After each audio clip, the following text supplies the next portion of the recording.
55 share છે તેમની પાસે ₹16.70 પ્રતિ શેર, ₹3.76 ખોટ અત્યારે તેમને થઈ રહી છે ઉત્કર્ષ સ્મોલ ફાઇનાન્સ બેંકમાં। હવે શું કરવું આગળ પૂછી રહ્યા છે।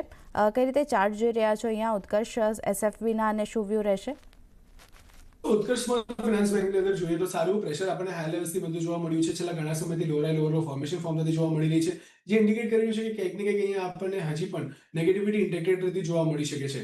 સેકન્ડલી અગર જો વાત કરીએ આપણે તો ક્યાંક ને ક્યાંક જે 20 દિવસ અને 50 દિવસની એક્સપેક્ટેશન મૂવિંગ એવરેજ છે એ અત્યારના પ્લેસ થતી જોવા મળી રહી છે ₹13.50 આસપાસ, અને બેક ટુ બેક એ જ પર્ટિક્યુલર લેવલ્સ પાસેથી આપણે રિજેક્શન જોઈ રહ્યા છે ₹13.50 ₹13.60 આસપાસ।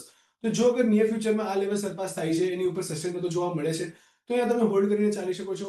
નીચેની સાઈડ પર તમારે સ્ટ્રિક્ટ સ્ટોપ લોસ મેન્ટેન કરવાનો છે ₹12.75 જો ₹12.75 નીચેનું ક્લોઝિંગ તમને આવતું જોવા મળે છે તો ત્યાં તમને એક્ઝિટ લઈ લેવાની સલાહ રહેશે, કારણ કે નીચેમાં તમને ₹11.50 સુધીના લેવલ્સ પણ ઓપન થતા જોવા મળી શકે છે। તો અત્યારના માટે સ્ટ્રિક્ટ સ્ટોપ લોસ મેન્ટેન કરો ₹12.75, ઉપરમાં ₹13.50 ની રાહ જુઓ। જો એની ઉપર સસ્ટેન કરે છે તો કદાચ તમને એક બાઉન્સ આવતો જોવા મળી શકે, જ્યાં તમે એક્ઝિટ લઈ શકો છો ₹15.40 ની આસપાસના લેવલ્સ પાસે। પણ એની ઉપર જવું થોડું ડિફિકલ્ટ છે, તો ₹15.50 ની આસપાસના લેવલ્સ આવે છે તો ત્યાં તમને એક્ઝિટ લઈ લેવાની સલાહ રહેશે। ઓકે, તો આ વ્યૂ અહીંયા હોલ્ડ કરીને ચાલવાની સલાહ ઉત્કર્ષ એસએફબી માટે બનતી દેખાઈ રહી છે, પણ સ્ટ્રિક્ટ સ્ટોપ લોસ